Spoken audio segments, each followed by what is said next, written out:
Ladies and gentlemen, good afternoon. How are you? Welcome to FPCI Year-End Statement Indonesia and the World. Allow me to introduce myself. My name is Calvin Ko, FPCI Research Associate and Program Development, and I will be your MC for today FPCI Year-End Statement, which titled Goodbye 2020, 7 Big Things Indonesia Must Get Ready for in 2021. Before we begin, we would like to welcome Your Excellencies, Ambassadors, Your Excellencies AA Kin Aye Ambassadors of Myanmar to Indonesia, welcome Ambassadors.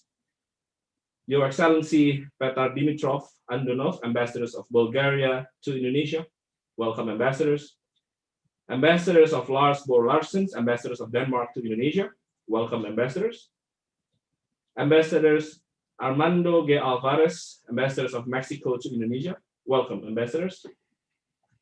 Your Excellency Yaroslav Chelbo, Ambassador of Slovenia to Indonesia. Your Excellency Vegard Kale, Ambassador of Norway to Indonesia. Your Excellency Ambassadors Muhammad Azad, Ambassadors of the Republic of Iran to Indonesia. Your Excellency Foma Sidesana, Ambassadors of Lautpedia to Indonesia. Your Ambassadors Yasolya Duna Sekara, Ambassadors of Sri Lanka to Indonesia. Welcome, Ambassadors. Today's annual statement is also attended by students from FPCI chapters coming from 10 universities across cities and also islands of Indonesia. Welcome, everybody. I hope you will get a lot of things to learn today. FPCI year-end statement will be delivered by FPCI founder and chairman, Dr. Dino Patijalal, and following Dr. Dino's speech is the question and answer sessions. Before we begin, let us watch a video about FPCI.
Now, without further ado, let us welcome Dr. Dino Patijalal, founder and chairman of Foreign Policy Community of Indonesia, to address FPCI end-year statement.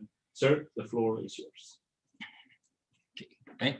Thank you, Kelvin. And on behalf of FPCI, I want to thank you all for your friendship. I want to thank all the ambassadors who are present here and all members of the diplomatic corps.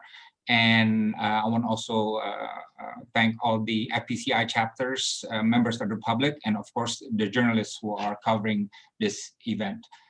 This year, consistent with the adventurous spirit of FPCI, we have continued to grow.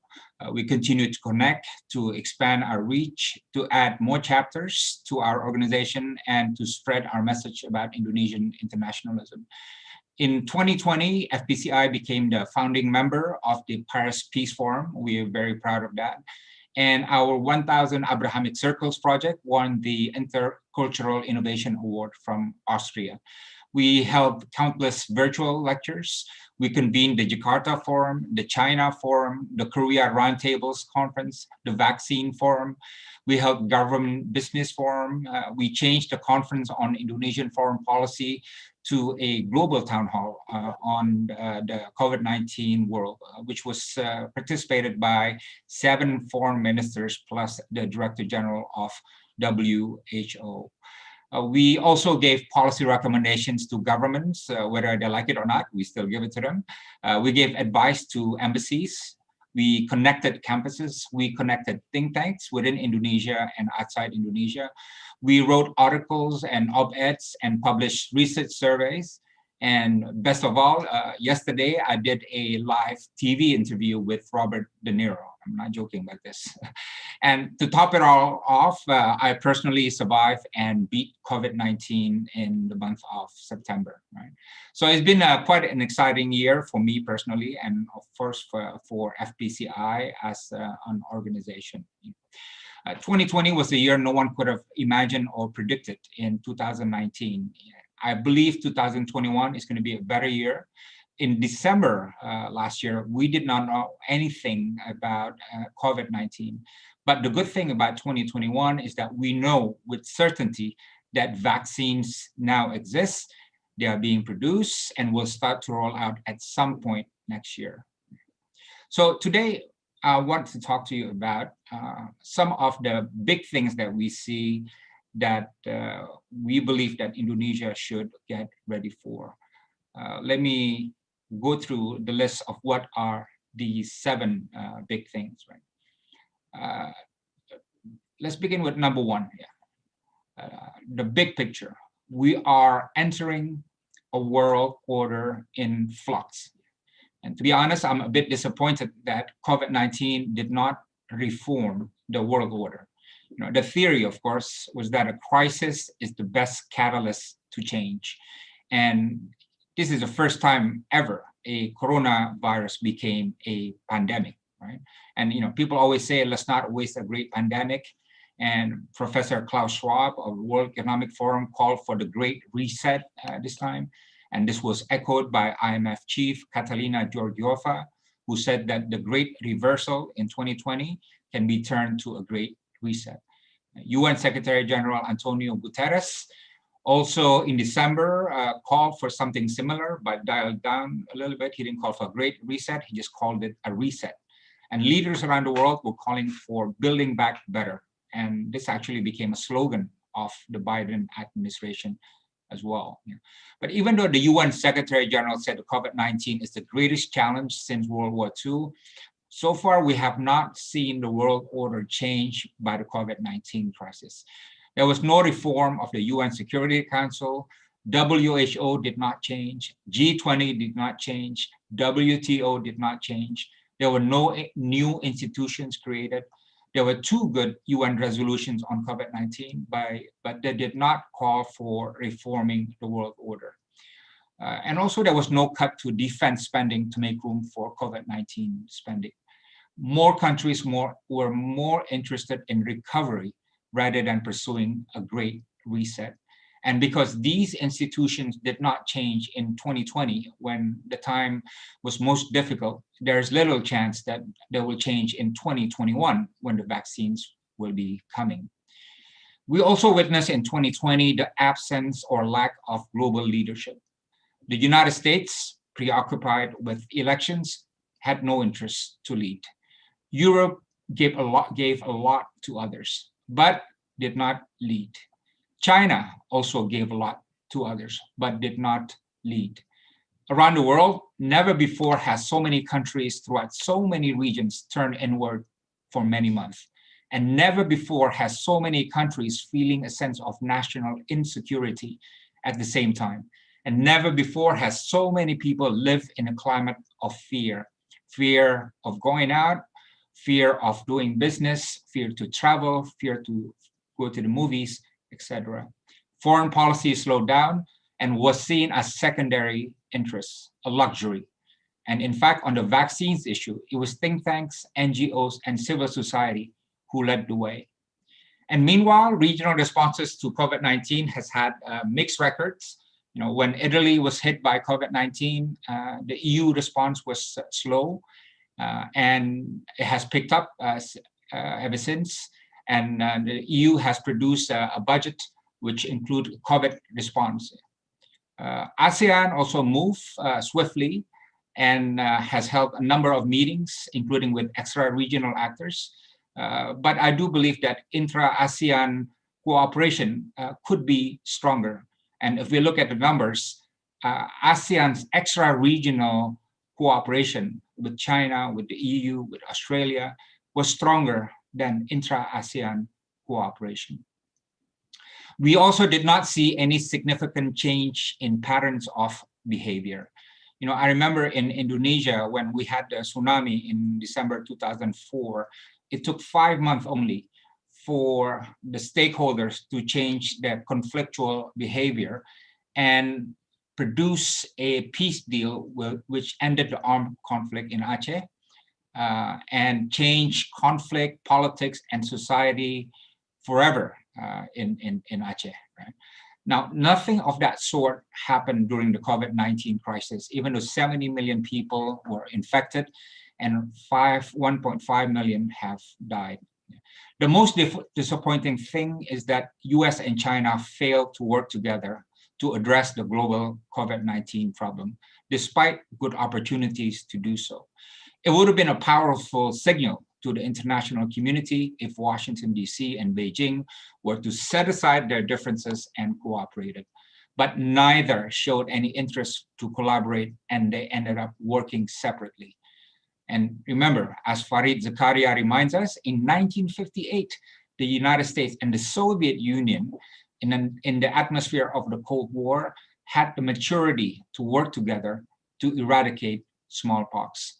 And as Farid Zakaria wrote, the superpowers facilitated not only mass production of vaccines, but also a program to vaccinate people throughout the third world. And as a consequence, by 1980s, smallpox had been officially eradicated.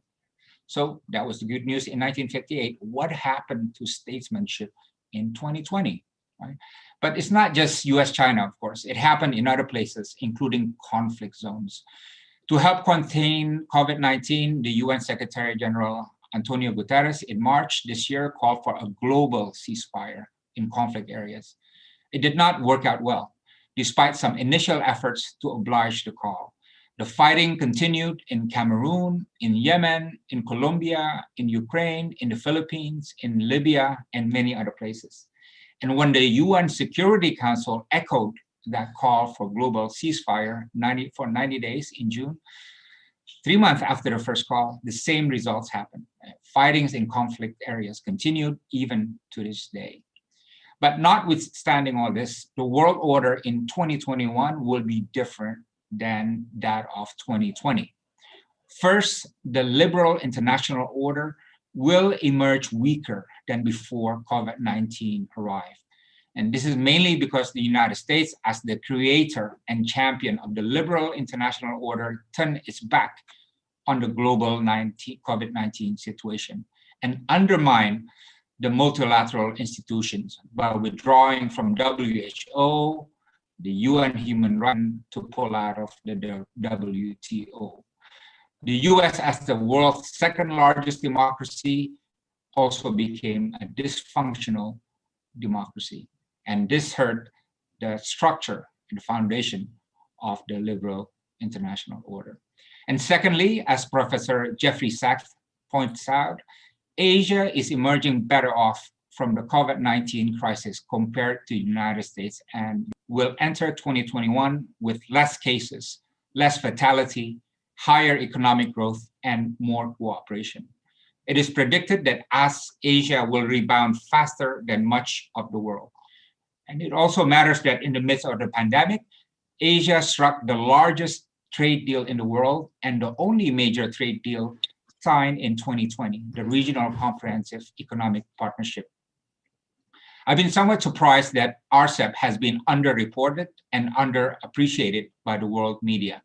But still, the fact that RCEP was concluded on schedule is an enormous accomplishment given that many other diplomatic agenda had been delayed and given the growing mood against globalization. And this demonstrates the uniqueness of Asia in the world order. Thirdly, the world order with President Biden in it is bound to be different than a world order with President Trump in it. We can expect renewed American diplomatic activism and a display of statesmanship from Biden. But there's also great likelihood that US global leadership will be slow to take place. In the first 6 months or more, President Biden will need to fill thousands of federal jobs in Washington, DC, and that will take a lot of efforts and energy and time. And most importantly, he will need to struggle with an out-of-control pandemic with 17 million COVID-19 cases and now claiming 300,000 deaths and counting. And also plus an economy in recession and staggering job losses. President Biden will not want to be seen jetting around the world while the American people at home are suffering huge losses. And fourth, in 2021, it is certain that multilateralism will get a boost. A little or a lot remains to be seen, but we are bound to see greater political will, diplomatic push, and more action in support of multilateralism. The big thing number two, geopolitics, we will see the entrenchment of a competitive multipolarity. As I said earlier, many leaders were calling for the Great Reset. The definition of the Great Reset was all about greener, smarter, and fairer world, according to IMF part of the equation. And no one really made an effort to do so. So it's clear by now that a geopolitical reset is not happening. Indeed, there's been no significant change in the bilateral relationships of the major powers during the COVID-19 crisis. In the diplomatic world, we saw the establishment of diplomatic relations between Israel, the Emirates, COVID-19. Indeed, what we will see in 2021 is the entrenchment of competitive multipolarity marked by strategic insecurity and low trust. Multipolarity, as opposed to unipolarity or bipolarity, means there are several major powers, seven countries in their direction. These are usually big powers because they have the capacity to do so. Who are these poles? The United States is a pole, China is a pole, and Russia is a pole. I would also consider Europe a pole, even though on strategic issues, Europe tends to gravitate toward the United States. I do not consider India a pole. I do not consider Japan, Indonesia, or the UK will become a more coherent grouping compared to the last 4 years. US-UK relations will improve, US-Europe relations will improve, US-Canada relations will improve, and so on. And this is of strategic importance because historically speaking, the Western world, unlike any other grouping in the world, is the grouping of countries most capable of delivering common action. It was the Western world that created the liberal international order. that created multilateral institutions, that created military alliances, that imposed sanctions on others, that pushed for democracy on human rights, that pushed for free trade, that created the coalition of like-minded states or coalition of the willing, etc., etc. And to return US leadership and some degree of coherence and coordination to the Western world. Now, the largest segment of this competitive multipolar world is the US-China competition. Now, here, the US and China are locked in competitive, distrustful, acrimonious zero-sum. It's the only country in the world that can credibly challenge its strategic primacy and economic position globally, and has the intention to do so. There is a considerable sense of insecurity in how the US sees China. You know, like a beauty queen that does not want to lose her crown to the new girl. Right? China, strategically, diplomatically, economically, politically, technologically, and sees itself as a great power capable of competing with the United States on every sector. So this is a contest where US exceptionalism meets China's entitlement. This is where US growing insecurity meets China's growing confidence. And this is a play that will involve ambition and pride on both sides.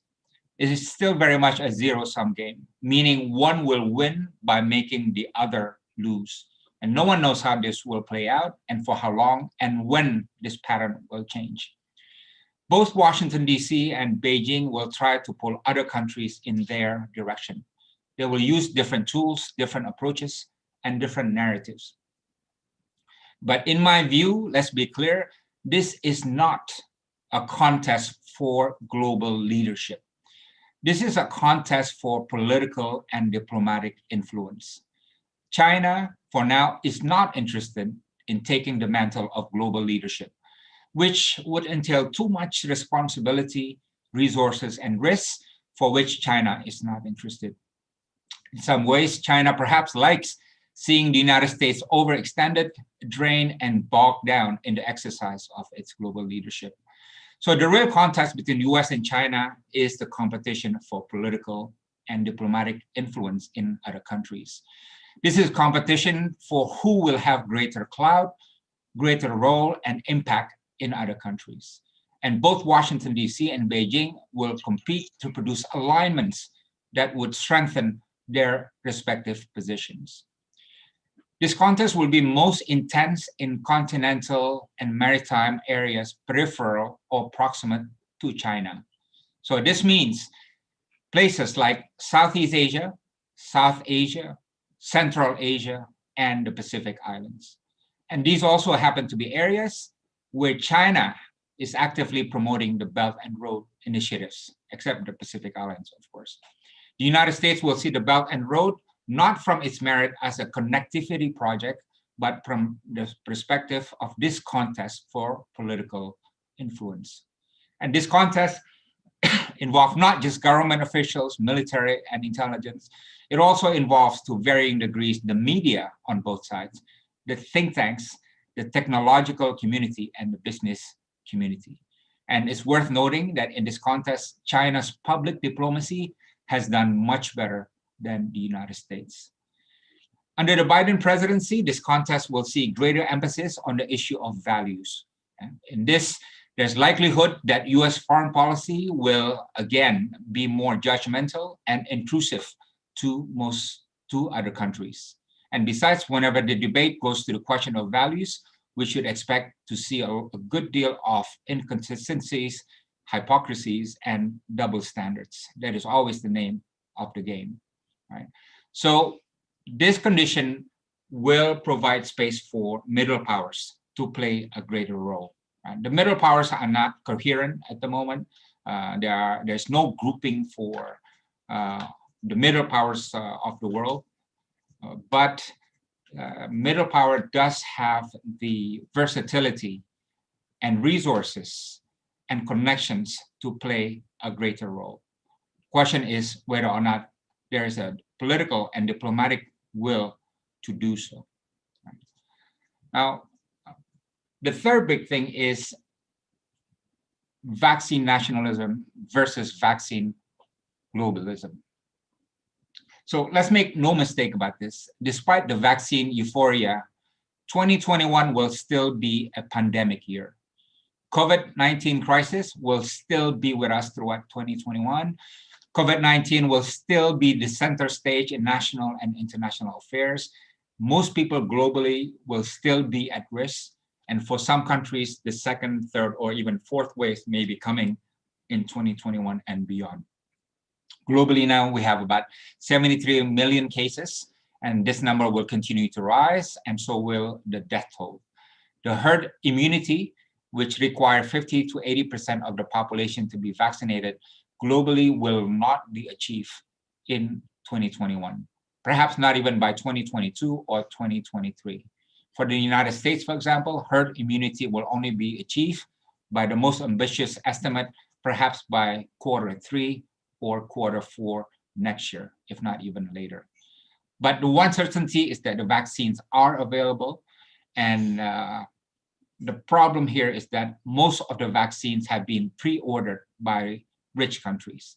According to a recent article in Foreign Affairs magazine, rich countries have reserved an order of 9,000 billion doses in 2021, which forms most or the bulk of the vaccines.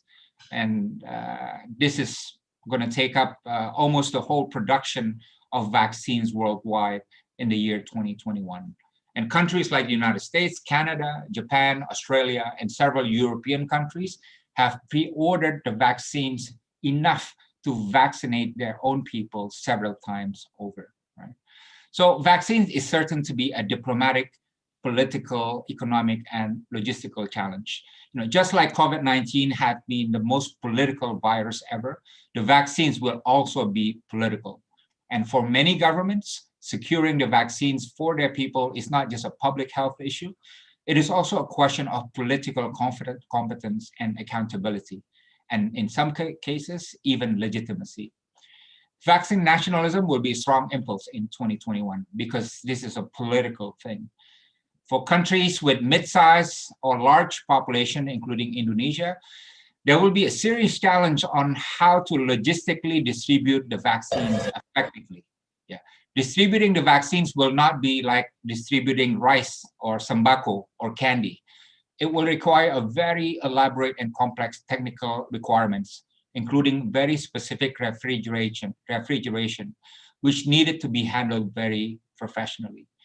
It seems that there are many governments that have not thought this over carefully or are not prepared for this complex distribution system. And any deficiencies in the distribution system will become a political issue. But the real test of international solidarity is in the realm of vaccine cooperation. If the world can't agree on resolving conflicts, on trade, on geopolitical rivalries, on 5G, then at least they can work together on the notion of vaccines for all. And good news is that vaccine globalism, if I can use the term, is becoming much stronger politically correct norm. Vaccine globalism is the spirit of cooperation that sees COVID-19 vaccines as a global public good and thus seeks to ensure that all countries in the world would have fair and equal access to COVID-19 vaccines. It's a good sign that UN Secretary General, WHO, the World Bank, the IMF have all called for global vaccine cooperation.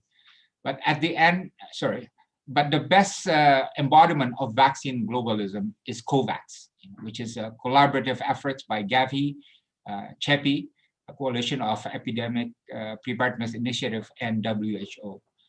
COVAX is the largest multilateral effort since the Paris Climate Agreement, and it is the best hope for us to defeat this pandemic globally with a global solution that will help low and middle income countries so that they can get the vaccines.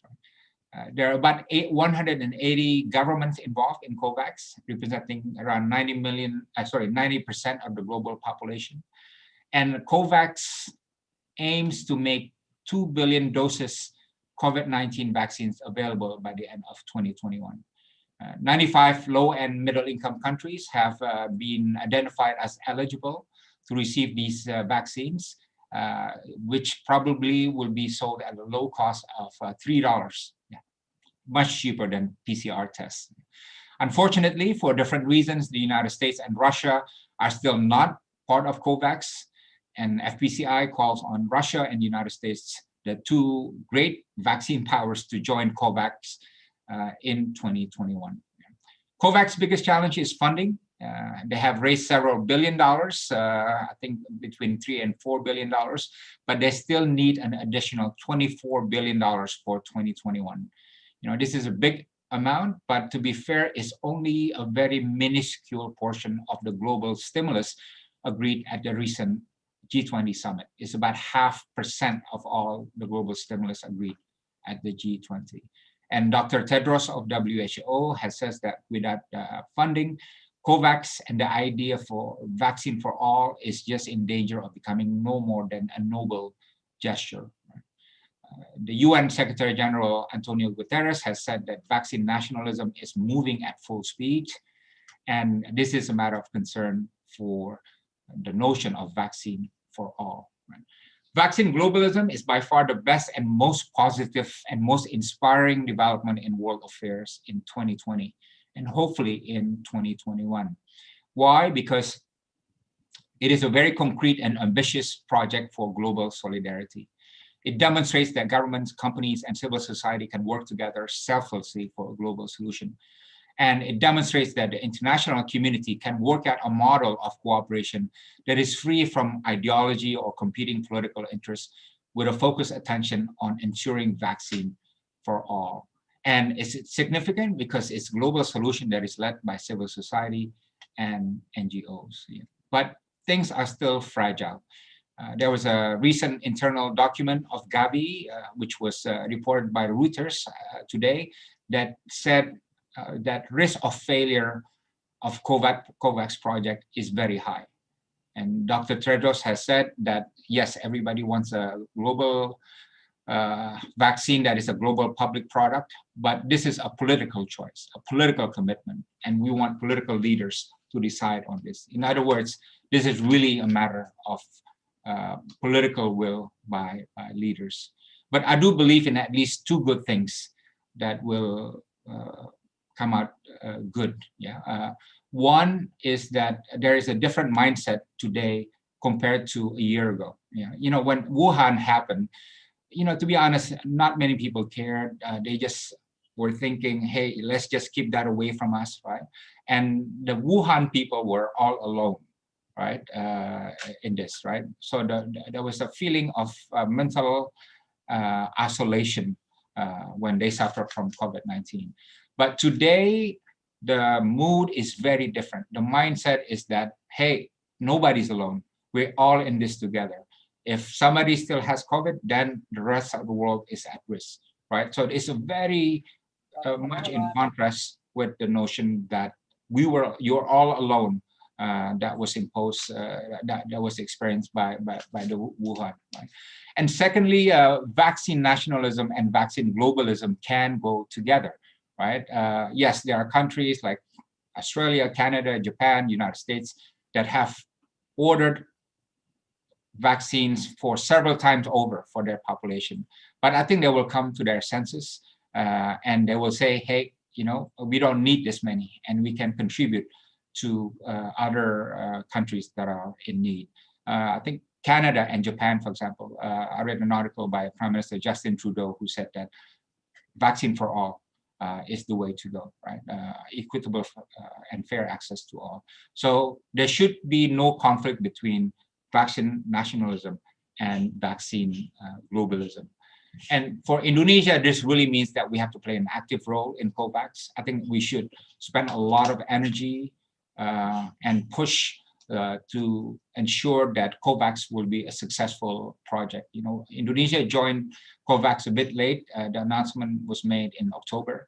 And last time I checked, even our contribution is very small, only $1 million so far. You know, we've always said that our heart is always with the developing countries, right? This is an extraordinary time. So one way of proving that, demonstrating that, is by supporting in full force the work of COVAX, right? Now, the fourth big thing is that climate change, alhamdulillah, will be a big story again, a big project again. You know, 2020 was a strange year for climate change. The meetings were canceled. You know, the COP26 was postponed, scheduled in Glasgow in November this year. And many other meetings that are related to climate and environment were postponed as well. And many governments, I think including Indonesia, put climate change in the back burner because they have more urgent things to do, which is COVID-19. And strangely also, emission globally was reduced by 8%, right? Because people didn't go out, they stayed at home, they didn't take the cars, and so on and so on, right? So it had some good and you know, not so good developments in 2020. But 2020 marks the 5th year of the Paris Climate Treaty. You know, and despite the withdrawal of the United States, there have been some really good progress. 50 countries made a commitment for net zero emissions. And in the last few months, China committed carbon neutrality by 2060 or sooner. South Africa also, another big economy. South Korea and Japan's Prime Minister Suga also announced commitment for carbon neutrality. And over 1,000 major companies around the world have signed a pledge to commit to science-based targets. So climate change will be back at the top of the agenda in 2020. You know, President-elect Biden has made it clear that he will rejoin the Paris Treaty on his first day in office and have appointed John Kerry as his special envoy on climate change. So this is good news. And as you know, the Paris Treaty target is 1.5 degrees Celsius temperature rise. You know, it's an ambitious but practicable objective, right? And 2021 is very important because the window to keep the global temperature rise below 1.5 degrees Celsius is getting smaller and smaller. You know, according to scientists, to achieve that goal of keeping global temperature below 1.5 degrees Celsius, the world has to reduce emission by 7.6% every year for the next 10 years. Or to put it also in a different formula, the world emission has to be cut by half in the 2020s, cut by half again in the 2030s, and then cut by half again in the 2040s, right? Again, this is ambitious, but achievable. Next, yes. But you know, there are several problems with this because whatever progress that we're making is not enough. You know, if you see the chart behind me, the red is where we will end up presently, right? With 52 to 58 gigaton carbon dioxide by 2030. And it is very different than the 2030 scenario, which the target should be 25 to 30 gigaton of carbon dioxide, right? So you see the difference is very large. And we need to find by mid-century that net zero emission consistent with 1.5 degrees. So that's a very tall orders, and we're not doing well. And 2021 will be a very critical make or break year, the deciding year. Next. You know, there are several problems why this is going to be problematic, right? The first is that many of the stimulus that have been produced by the COVID-19 economies, you know, there's a lot of stimulus, between 12 trillion, probably will reach $12 trillion, but a lot of them are lacking green component. more as expected as government shift from emergency spending to recovery investments. But about 30% of the announced fiscal stimulus is being directed to sectors with high environmental impact, right? And often without conditions or consideration for sustainability or resilience. Vivid Economics found that in 14 out of 18 countries, spending that could negatively impact the environment outweigh the positive.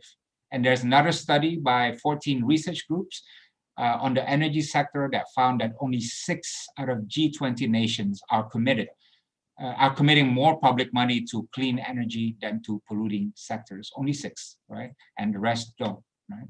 So you see from this map, in many economies, stimulus funding will have a negative impact on the environment. And I say this about Indonesia as well, because an Indonesian COVID-19 budget has a lot on public health, have a lot on education, on poverty alleviation, and so on.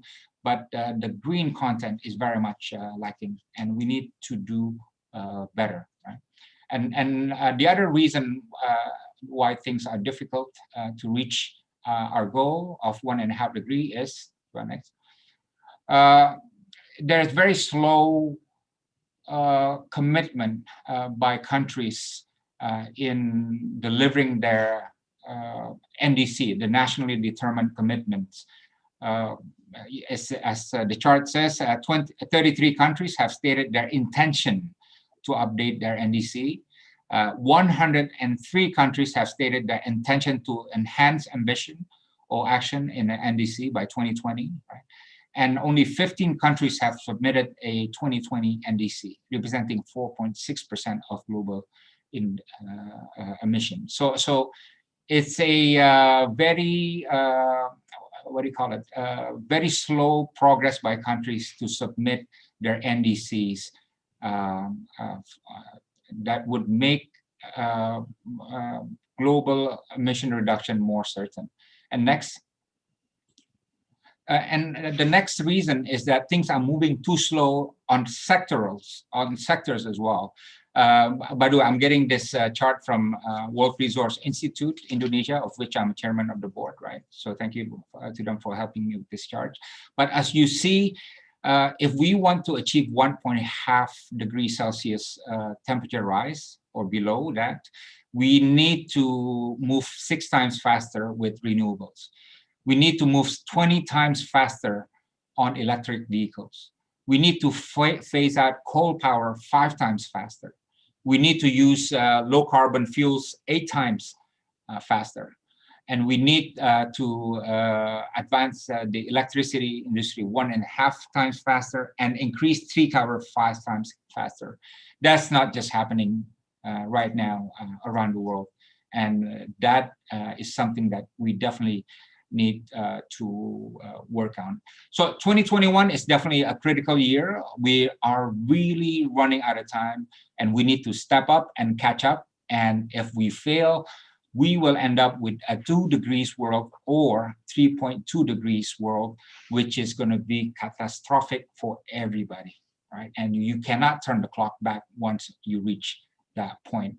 And for Indonesia, we need to reactivate our climate efforts. You know, we haven't been very active. You know, I'm sorry to be honest about this, but we need to be clear on this. You know, we have a good plan, but there's no policy plans or action plans to support it. You know.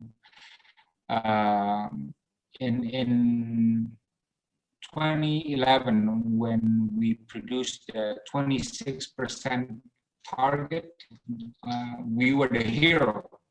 You know, it was the game changer because we percent target to achieve. European Union will become a carbon neutral continent by 2050, and so on. And the problem is that climate issue is still just a ministerial issue. It's not a presidential agenda. And we have not raised our NDC commitment, and we need to really catch up and take the lead in climate diplomacy. Now, the next big thing, number 5. By the way, this is a map that shows that if we have a green stimulus, it actually produced a lot more jobs than otherwise, right? You can see the left is the green jobs that will produce, right? On energy efficiency, it produced as many as 21 jobs, whereas fossil fuels produce 6 jobs only, right? So 3 times more, right? On EV and public transport, 28 jobs, and building roads is 8 jobs, and so on and so on. Tree planting, 40 jobs. Gray water infrastructure, only 20 jobs, and so on and so on. So we need to really inform the public and the political elite of this paradigm that if we go green, you produce actually more jobs than the fossil fuel world, right? So the next one is the developing countries, especially low-income countries. Globally, everybody will be suffering. The economy this year will contract by 5%. And the pandemic global economic costs in the next 2 years could reach $11 trillion, which is larger than the combined economies of Japan and Germany. And WTO forecasts 9.2% decline in global trade. It is said also that this pandemic has erased 130 million jobs in the first quarter and 400 million full-time jobs in the second quarter. So while everybody's suffering, the developing country will face much greater risk of crisis, conflict, and instability. Of course, different regions, different parts will have different experience. But this is something that we all need to, and the UN Secretary General Antonio Guterres has said that COVID-19 posed the greatest risk to developing countries, and he even issued an SOS calling on G20 leaders to increase financial resources to the IMF, right? And the projections in developing countries are pretty grim. UNDP says that developing countries can lose $220 billion of income. UNDP also says that 100 million people more will be pushed into extreme poverty and of poverty since 1998. And out of these 100 million, 43 million will be in Sub-Saharan Africa and 35 million in South Asia. And on top of that, 200 million more people could be pushed into extreme poverty due to severe long-term impact. And this brings the total number to one. In November, just last month, World Food Program said that an additional 137 million people could face acute food insecurity by the end of 2020, which is a 82% increase. And as you know, the saying goes that hungry people are angry people. Inequality will get worse, and 30 to 40%. In fact, in March and April, the amount of capital that flew out of emerging markets was about 103 billion, 3 times more the capital that flew from the 2008 financial crisis. The debt burden would soar to over $3 trillion over the next 2 years, according to a source of income for people at the locals, the restaurants, the shops, and so on. So this is not a good picture. And the thing is that developing countries are at greater risk of not just having an economic crisis or recession, but of having social and luckier ones relative to others. And I trust that we can insulate ourselves from some of the worst impacts of the COVID-19 crisis because we have so far enough fiscal space and resources despite the economy is down, but to maintain our economy and in a positive growth, or at least around zero. Right? But definitely Indonesia will have a hard time getting capital, foreign investment. We'll have a hard time finding adequate markets for our products, for our exports, and definitely tourism will be much less decline in 2021. Right?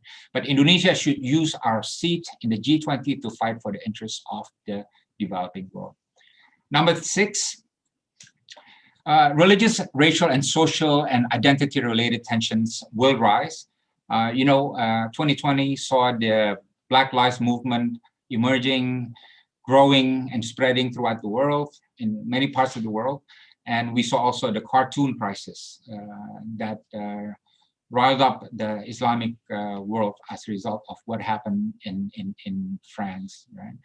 And, things did not improve in terms of racial and religious social relations in 2020. Even candidate President Biden said that in the United States, there's definitely institutional racism. Right? So my prediction is that these things will get worse in 2021. Right? Why? Well, there are several factors. We will see. First is because there's plenty of inherited bigotry around the world, right? Even in countries that are democratic, has rule of law, freedom of religion, freedom of speech, human rights, and so on. But at the grassroots, you have still plenty of pockets of inherited bigotry, meaning people who don't like other religion or other kinds just because that's how they have been taught by their parents or by their community, right? We see a slide? This is a very interesting slide by Pew recently in 2016, and they found from their worldwide research that Christians are harassed or restricted by government or by non-government in 144 countries around the world. And they found that Muslims were harassed or restricted either by government or non-government entities in 142 countries around the world. And for Jewish people, which is much less number than Christians and Muslims, they are harassed or restricted by governments or non-government entities in 87 countries. Right? So the condition is not good at all at the grassroots. Next. And this is a chart on the number of armed conflicts worldwide, which are related to religious issue conflicts or religious identity conflicts. As you see, the number, so the chart is rising for blue and for red, whereas non-religious conflicts are declining, although it rose momentarily, right? So inherited bigotry remains rampant and remains the breeding ground for intolerance or even worse action, including violent actions. And secondly, of course, we have economic stress. The degree of inequality have risen dramatically, both in the developed world, in rich countries, as well as in the developing world. And this economic stress and inequality and joblessness and marginalization will lead to more expressions of discrimination or resentment of the others, either religious or social, and will lead in some cases to a violent response. And the third reason, can you go back to apa namanya, yang angkanya aja, go back again. Yes, and the third reason is that there's increasing polarization in a lot of parts of the world, in developed countries as well as in developing countries. United States, despite the election of President Biden, will still remain a polarized place. And remember, 74 million people voted for President Trump. And in Europe, in France, in the UK, in Eastern Europe, and so on, you see quite a high degree of polarization. And this will add problems in terms of more social or religious related tensions.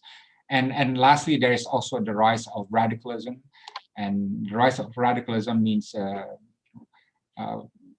they will be able to entice or galvanize people by exploiting certain issues, right? So they will be more active and more creative next year in galvanizing support for their cause. And keep in mind that what has been happening recently in terms of terrorism is that there's a high incidence of terrorist groups who attack only exclusively particular member of a religion and their house of worship. Meaning they don't go to the mall and bomb the mall. They don't go to a building and bomb a building or shoot at people on the street. They just go to a mosque, like in Christchurch, and just shoot at Muslims who are praying there. Or they go to a church in Sri Lanka and just bomb people, exclusively Christians, who are praying at the church. Or they go to a synagogue in Germany and just shoot at the rabbi who was preaching there. And this is a new trend. We saw this in Indonesia also recently. In Indonesia, remember, we had a church in Surabaya that was bombed. And only why? Because there are Christians worshiping in a church. And that's the best place to find Christians, right?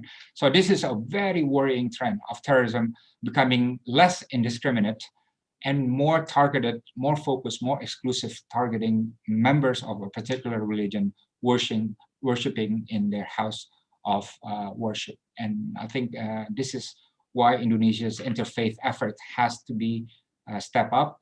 The present format of interfaith interfaith conferences are probably not adequate anymore, because you just have the same people meeting over and over, talking about the same thing, and the next day they return to their home and nothing happened at the grassroots, right? So we need to be more bold to do a pushback against the possible rise of religious, racial, and social tensions and outbursts. And the final thing, the final big thing is about Southeast Asia. When I was at the hospital in my bed, I couldn't do anything for 2 weeks because of COVID-19. All I did was watch Netflix and YouTube documentaries, right?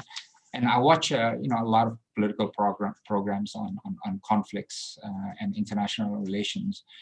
And I realized, in the Middle East, Turkey and Saudi Arabia is having a tussle, right? Saudi Arabia and Iran having a tussle, right? The Qatar and Saudi also, and also the Emiratis. And you have conflicts with Syrians and Lebanese, right? Yemenis, right? And then you go to South Asia, you have this long-term conflict between India and Pakistan, right? And there's a long festering conflict in Afghanistan. And you jump to East Asia and you see conflict or troubled relations between China and Japan, Japan and South Korea, China and South Korea, and so on and so on. Yeah. But then I realized, in Southeast Asia, it's such a big thing that we don't have any of that, right? And few people really appreciate it, right? Name 2 countries that are logging at each other in Southeast Asia. Name 2. There used to be many. Indonesia hated Malaysia. We wanted to invade and destroy Malaysia. Indonesia hated Singapore, right? Indonesia did not have good relations with the new East Timor Republic, right? Even Indonesia and Australia had issues, right? But now it's totally different. Yeah, all the countries in Southeast Asia, right, are friends. None have a conflictual relations, and it is such a luxury to be in the region where we can have this peaceful environment relative to what is happening in other places, right? Yes, you can say, hey, how about the South China Sea? Yeah, you know, we have problems in the South China Sea, but if you think about it, you know, the problem is containable, manageable, and now China and ASEAN claimants and ASEAN countries are sitting down and talking about it, right? The conflict tension is very low, right? And that is a big thing about our region, about where we live. And I think Indonesians don't understand or appreciate that enough.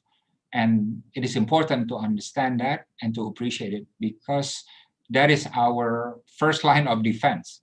You know, if our region is calm and peaceful and cooperative, then we're good. But if our region is on fire, if the countries hate one another and fight one another, then you know, we're gonna be restless sleeping at night. So those are the 7 big things that I believe we should pay attention to. You know, in terms of Indonesian foreign policy, I'll make a final comment about it. You know what this means is, first, definitely vaccine diplomacy will still need to be center stage in 2021. I think there's all likelihood that this will happen, right? And secondly, you know, Indonesians are always talking about independent and active foreign policy, right? But I think now we need to talk more, while being independent and active, about balance, right? Nothing will change in terms of independent and active foreign policy, right? But playing the balance game in this complex and fragile and competitive multipolar world, that's where our diplomacy will be tested, right? And there will be 2 temptations, right? The first temptation is just to hide ourselves and say, let's just stay out of all this madness, right? And just say, we don't want to choose, and I'll stay away, right? And hopefully we don't get in trouble, right? So that's one way.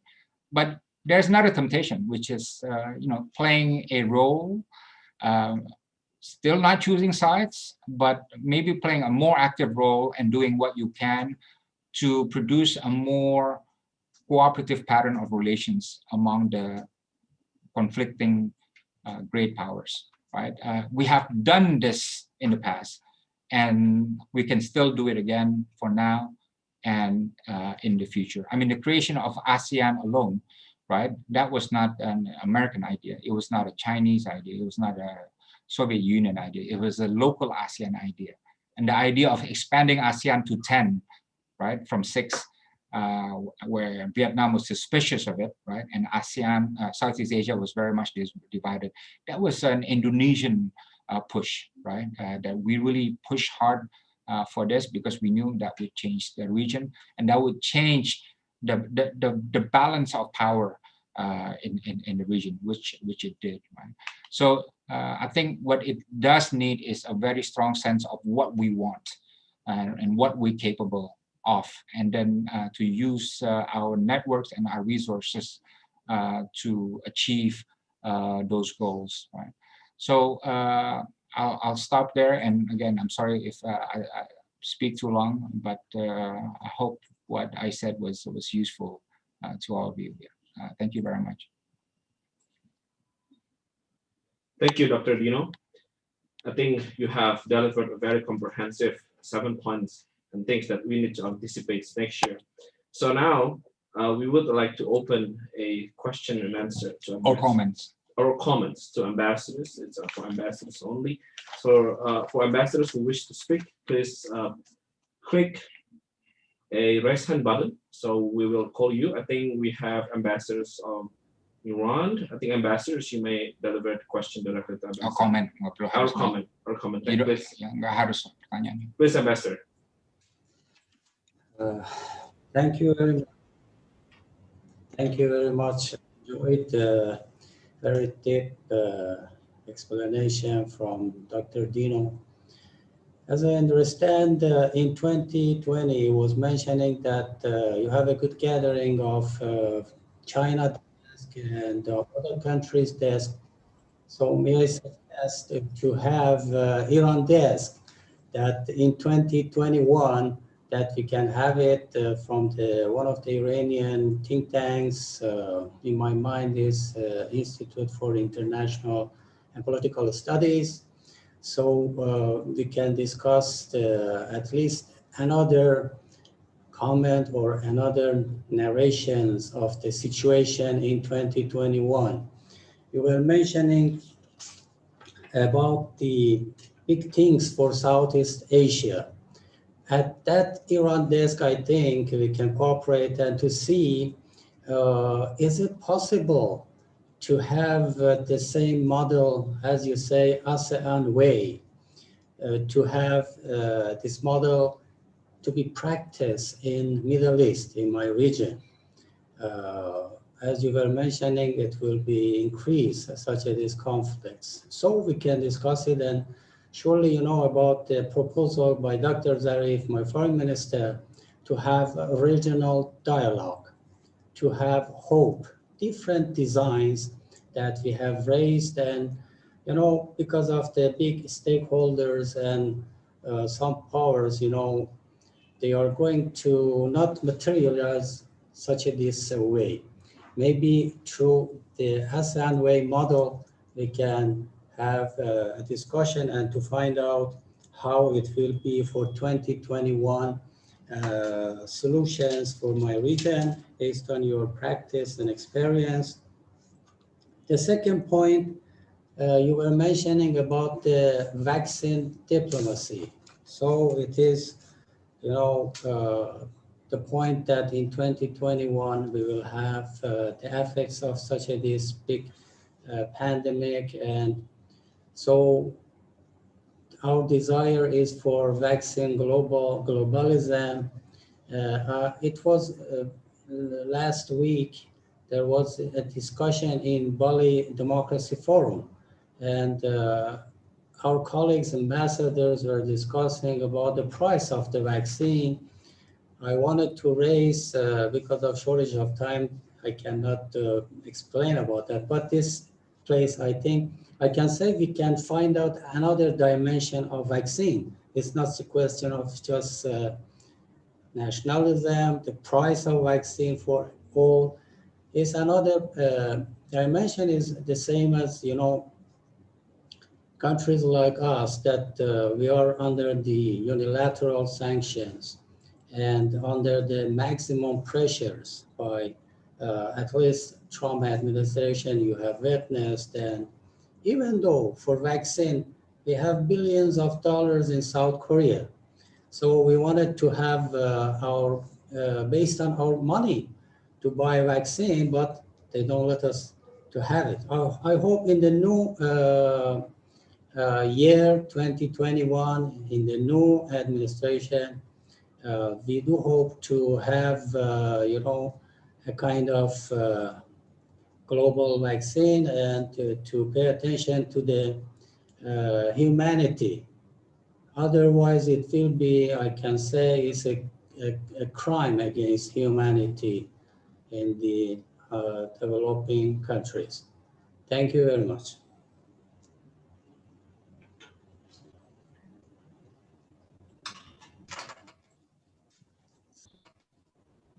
Thank you. Thank you, ambassadors. We also welcome any other ambassador, your thoughts about the discussion today. Please click raise hand button in our platform so we can call your name. And we would also welcome if student, if you wish to deliver your comment or questions to Dr. Dino, please also raise your hand. so we can give you a call to discuss it. Yang di chat nggak ada. Let me let me respond to the question from my good friend Ambassador Azad. Yeah. Look, when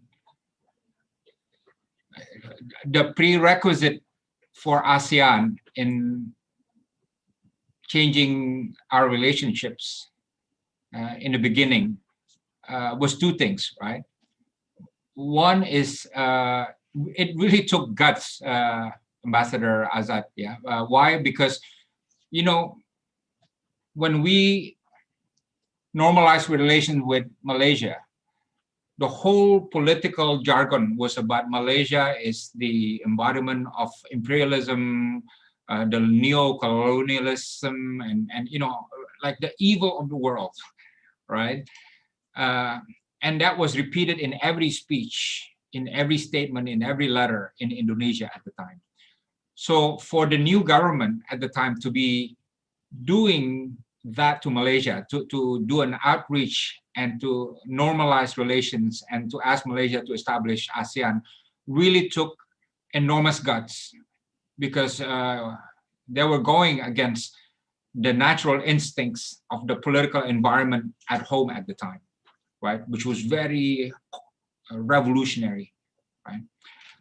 So the question is, if the leaders in the Middle East would have that courage, right, to establish a new pattern of relationship.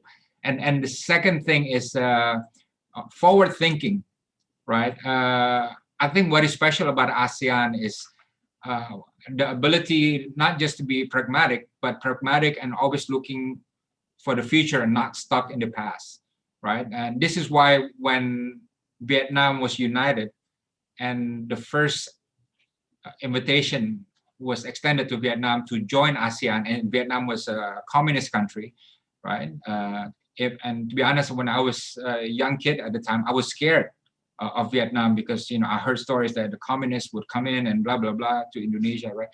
But, we were forward looking, right? We were not stuck in the past, and we invited Vietnam to come in. Vietnam came in, and then the three, Laos, Cambodia, and Myanmar came in later. And,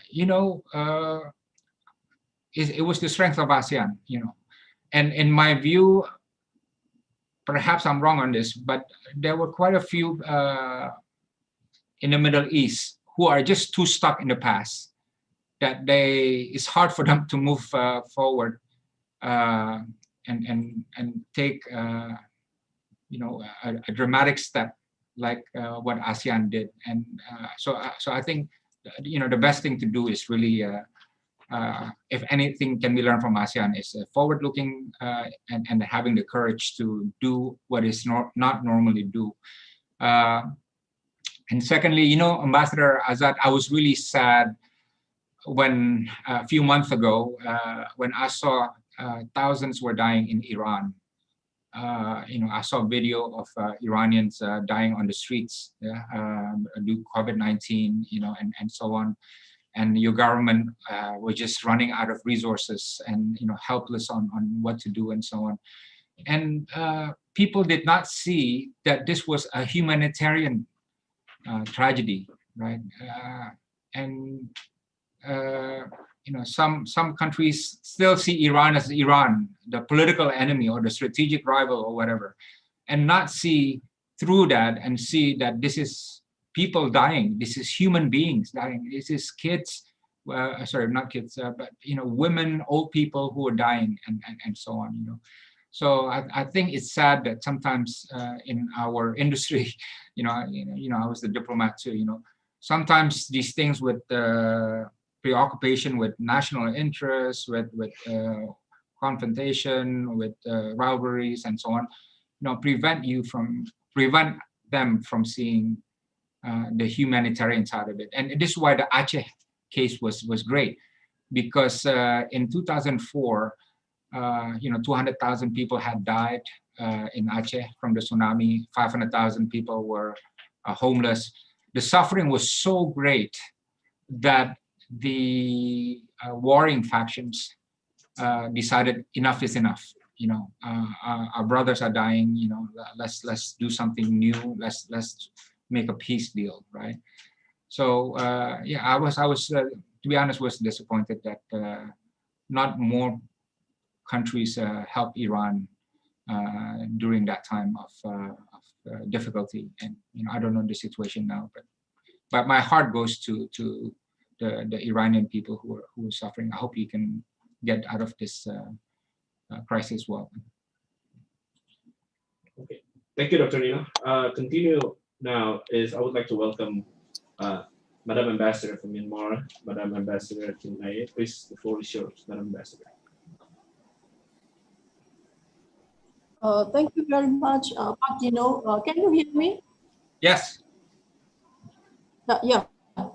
Okay. Thank you very much, Dr. Dino, for your very broad briefing on the whole picture of 2020. And I agree that this 2020 is a very depressing year, depressing setting for us. We have lots of competition, polarization, and conflicts as well. And at this kind of situation, we also have the pandemic. It is a very pressing issue for us, for all the countries to eliminate the pandemic. And for many countries, particularly for poor countries, developing countries, we are struggling. We have to struggle very hard to get the vaccines. And mostly we rely on COVAX facility. And I think this kind of situation will go on for about 2 years. Some countries are expecting that this pandemic will be diminished at least in the third quarter of next year, earliest. But for developing countries, it will take a longer time. I think about 2 to 3 years. It will take about 2 to 3 years to be eliminated. And on the other hand, as you know, Dr. Dino, we have this Sustainable Development Goals, the UN SDGs 2030. While we are working for the 2030 development goals, we have this worldwide problem. And what do you think? I would like to know your thoughts, how our prospects are to reach the 2030 goals, and how would the United Nations and the international community could contribute to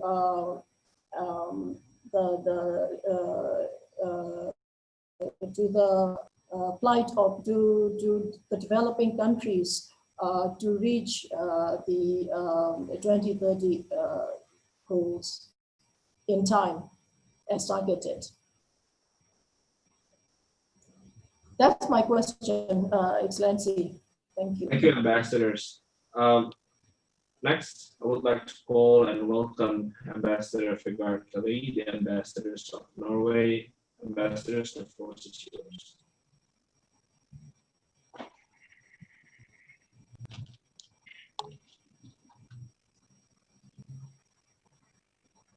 Ambassadors, I think you are still muted. You need to unmute. Yeah. Okay. Can you hear me now? Yes, I got it. Yes. Thank you. Yes. Thank you very much, Dr. Dino, for your very interesting analysis and your insights. regarding global democracy, it has been under pressure for a while on many continents, and this was actually discussed at the Bali Democracy Forum last week. And there are many indications that COVID-19 has put democracy under even more pressure, as the decision-making is happening on a short notice. It offers less transparency, and it is less time for consultation and checks and balances. So do you have any reflections regarding the pandemic and whether it represents a threat to democracies? And secondly, I would also like to add that getting access to the vaccines for everyone is a very high priority for my government, the Norwegian government. So we work hard and put a lot of efforts into the institutions and initiatives you referred to, both COVAX, CEPI, and also Gavi. So thank you very much. All the students and also the journalists, we welcome your questions. If you have any questions, you can type it on the chat box, or you can raise your hand for journalists. So please do. And to answer the questions, I would like to give the floor back to Dr. Nino. Yeah, well, thank you. See that in many places there is a retreat from democracy, right? Or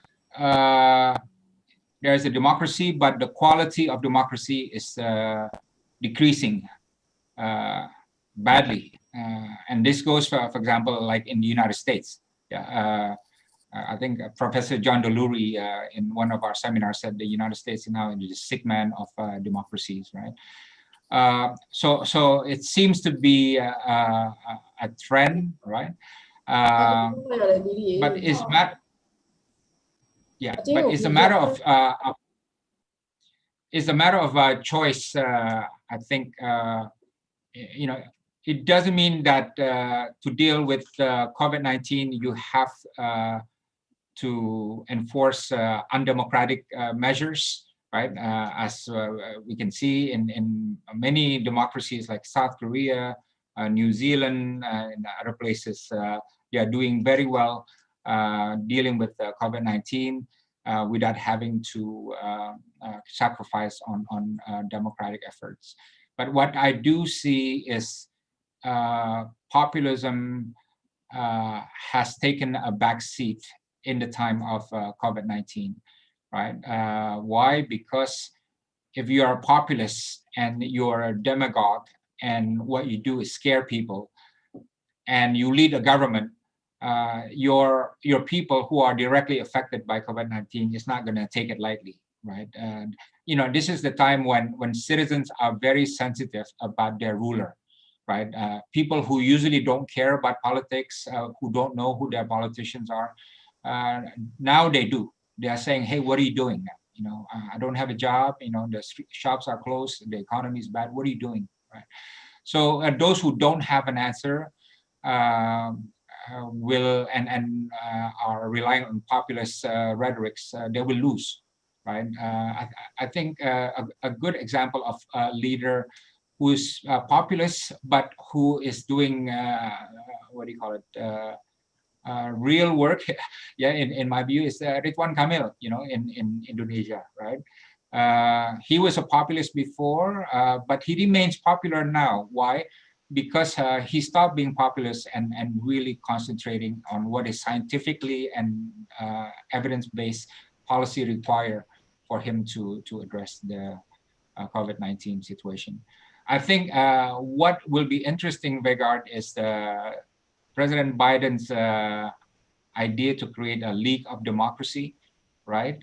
You know, he's talked about it, that he wants to convene Democracy Summit in the first probably 100 days or so. I'll be honest with you. I think Asians will be careful. What is the ambition of such a democracy, right? You know, I say this because in 2000, I think 2001 or 2, President Bush proposed the idea of Asia-Pacific Partnership for Democracy. and tried to ask Indonesia to join, to become like a co-leader of that movement. But we refused politely because we thought first the United States had just invaded Iraq, right? And a country just invaded another country is not a good example of a country that is trying to erect a democracy, right? And secondly, we thought that if there's going to be any democracy movement, it should be from a local Asian rather than led by United States, right? And this is why we came up with the idea of Bali Democracy Forum, right? But if the idea of League of Democracy is to have an alliance of democracies to confront or fight non-democracies, I think the Indonesian government and many Asians would be very reluctant to that.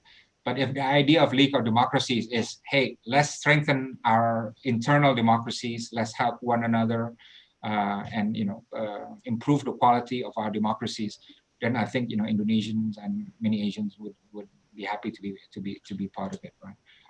So, and Ambassador, thank you for your questions. On SDG, first I want to say that relating to my presentation, there's a blind spot in SDG, which is the fact that the issue of religious tolerance, or I would call it Abrahamic peace, for example, is not part of the SDG, right? Its closest is on point 17, right, on democracy, on human rights, but still doesn't quite cut it. And in our experience in Indonesia, for example, in Ambon, people had been living together for centuries and for generations in peace, Muslims and Christians. And in 1999, they started killing one another really badly, communal violence, right? So what that means was overnight, the progress of development was just set backward and erased due to the communal fight between Muslims and Christians in Ambon. And around the world, we can see many examples, many possibilities of this interreligious strife, within the Islamic world and outside the Islamic world as well. And the fact that there's so much bigotry and negativity at the grassroots of many religious communities. If this is not addressed, then development will not be sustainable, as the example of Ambon reflected. But on another point, I think COVID-19 now has given us a new impetus to reach things that would be in the benefit of sustainable development goals, right? Because now there is a lot more, realization that you need to have more attention on inequality, for example, right? On marginalized parts of the economy, right? On so many things that would lead to the achievement of SDGs. But keep in mind that the UN has said that there's a danger we're gonna face a lost decade, right? Lost decade from COVID-19. Lost decade is 10 years. That is when we will reach the SDG, right? Which means what? We may not reach the SDG goals if we have that lost decade, right? And this is why I really believe in the concept of the Great Reset. But unfortunately, so far we have not seen much evidence in the efforts to achieve the Great Reset that's been called for by many leaders. Yeah. Thank you, Dr. Dino. Unfortunately, ladies and gentlemen, we have run out of time. And again, we thank you to all ambassadors. Let's take at least one or two questions from the students. Okay, so Dr. Dino willing to open another question. So we have one question raised from Universitas Indonesia, from Nino. I think you can directly deliver the questions. The floor is yours. And then also Nada, yeah, from Jakarta. Thank you, Mr. Moderator. Good evening, Pak Dino, Dr. Dino, and also Excellencies. My name is Nino from Universitas Indonesia. So I would like to ask probably a short and simple question, but I think it is also important to all the students that should know the answer to this question. So I would like to ask Dr. Dino regarding, are there any issues that we need to aware of aside from the 7 things that you already explained? Probably the 7 things that you already explained is a tough call from many things that you already selected, right? So probably, is there any things that you eliminate aside from the 7 things that you already explained? Thank you. I think that's all. Thank you, Pak.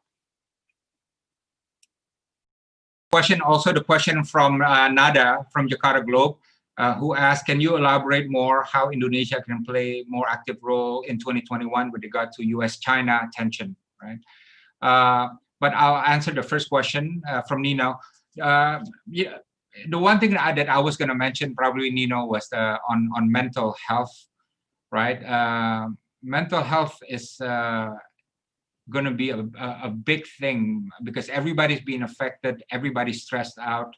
I don't know how many of you have been staying home and want to punch your roommate, right? So, and people who lost their jobs and people who lost their loved ones. And I think you probably read, I nearly died from COVID, right? And the stress that produced for my family. My father got COVID and my mom got COVID, and I swear I thought the world had crumbled, right? So mental stress, mental health is going to be a big thing. The thing is, unfortunately, the government doesn't see it as a problem, right? So if you look at the 675 trillion rupiah for COVID recovery, see how much is reserved for psychological help or mental assistance, like maybe having a hotline or something. In Europe, they have that service now, right? But I think the government should, yes, vaccine is totally important, but you have to understand that help the young people or the distressed people with some facilities involving a lot of psychologists to help the nation from depression and other things, right? So I would say mental health is the thing to watch for. Question from Jakarta Globe on what Indonesia can do in US-China tension. I have to tell you this. So, from diplomacy, I moved to think tank world, right? And I've been really surprised that how much various think tank people create for themselves, right? So my idea is always, whenever you have problem, you just have to talk to the problem people you have a problem with, right? That's the diplomatic thing to do, right? But for example, we do track 1.5 events. Track 1.5 itu adalah dialogue informal between government and think tanks, right? And several times I offered, let's do China. Let's get China in, right? And many times or several times, the answer is no, we can't talk to China, right? And I'm saying, why? Well, I understand they have problems, but isn't it because you have a problem that you need to talk to them, right? Isn't it how we find solutions, right? How you narrow the perception gap and so on, right? So I think really Indonesia has the unique ability and placement, but due to the fact that we're a strategic partner of China and strategic partner of the United States, to try to see if some change in the pattern of behavior, no matter how small, can be done. For example, China and Japan now are working on a joint project, right? In Thailand, right? And they don't really agree with one another, right? But some reason somebody got them to work together on a project, right? And I thought, hey, this is quite powerful. It would be great if the United States and China can work on a project, right? And it may start small, but it may change the texture of their relationship. And China and United States, for example, can work on North Korea, right? Where China has a lot of influence in Pyongyang, and the United States and Japan and South Korea has a lot of interest in the nuclear issue, right? Or China and the United States and Europe can develop a G3 relationship on climate change, right? If these three work together on climate change, then that can be a game changer, right? The G3 between US, China, and Europe. And why not? Because the interests are aligned, right? But maybe Indonesia can be the party that can nudge them in that direction. I'll tell you a little secret. FPCI has one ambition this year. I can tell them, right? Right. Our ambition is to have a trilateral track 1.5 dialogue between Indonesia, United States, and China, right? I've offered this last year. Nobody wanted to do it. I offered to my government and say, hey, let's do this, and they say, it's not time, and so on and so on. But maybe 2021, FPCI is known to be very persistent, right? I remember we convened the largest foreign policy conference in the world, right? 10,000 people, right? If we didn't believe in our, capability, then that wouldn't happen, right? Remember, we brought Obama to speak to us, right? Who could bring Obama, right? It was an impossibility, but we did, right? So I think it's an interesting idea. It's going to be one of our main projects next year, and inshallah, it will happen. But you always need to think outside the box, right? You always have to think creatively, right? This is why I always say, bebas aktif is not enough. Independent and active foreign policy is not enough. You have to be creative, right? Because being independent is easy, being active is easy, but it's the creative part that is the big challenge. But definitely, I do believe Indonesia can play a role in trying to get some alteration to the relationship between the US and China, at least where the region is involved, right? Maybe not globally, but something relating to regional affairs.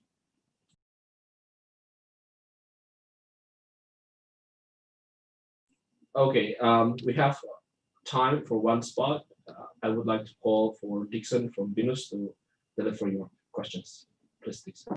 Thank you for the opportunity, sir, and good afternoon, Mr. Dino Patijalal and other ambassadors.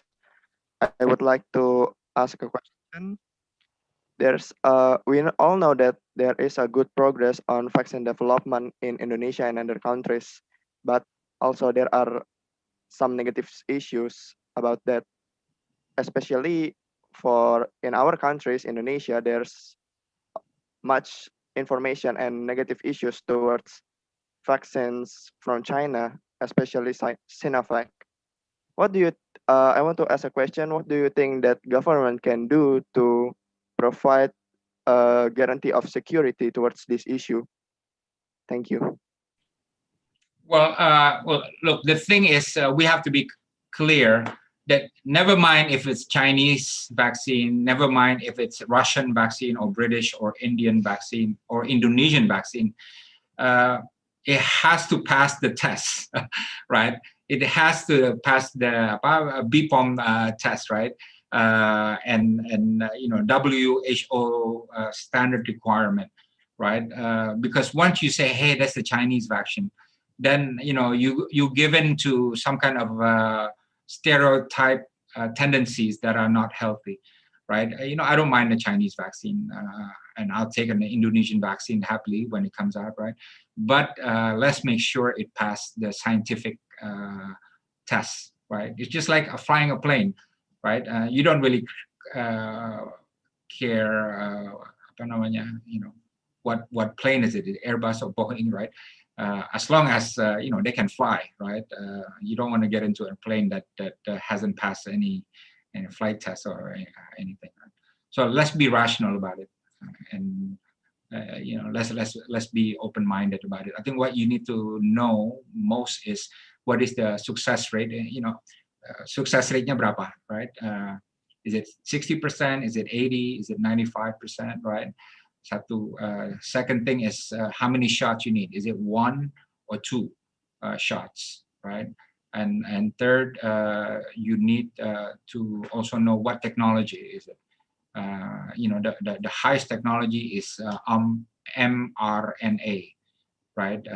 Some kind of genetic technology and so on, right? And then you make your decision, right? Because the vaccines will be free, then you don't need to worry about how much it is anyways, right? Yeah, good luck. I haven't decided which vaccine I would take, right? But I'm gonna study it and make my option, my choice after an intelligent study. Thank you, Dr. Dino, and thank you to all ambassadors and also the students who are coming, also for the publics who are watching through YouTube. But before we finish the session, we would like to invite you to have a group photo. So I would like to invite all the students and also ambassadors to open up their camera, and we're going to have a very quick group photo. And in the meantime, I would like to give a very short update that in a couple of days, the transcript of Dr. Dino's speech will be available at our website. So for those of you who would like to see again, to read or even to review it, or want to share it, you're very welcome. You can visit our website, www.fpcindonesia.org. Or if you want to sleep in the evening, and if you want to sleep in the evening and you can't go to sleep, just read that speech and you'll fall asleep in 3 or 4 minutes immediately. Yes, definitely, Doctor. And do not forget to follow our social media handles. You can visit our Instagram, Twitter, Facebook only by typing @FPC Indo. So I think now we are ready to have a quick photo group. Okay, Wahyu. All right. So please smile in 3, 2, 1. One more time. In 3. Okay. Wait a minute.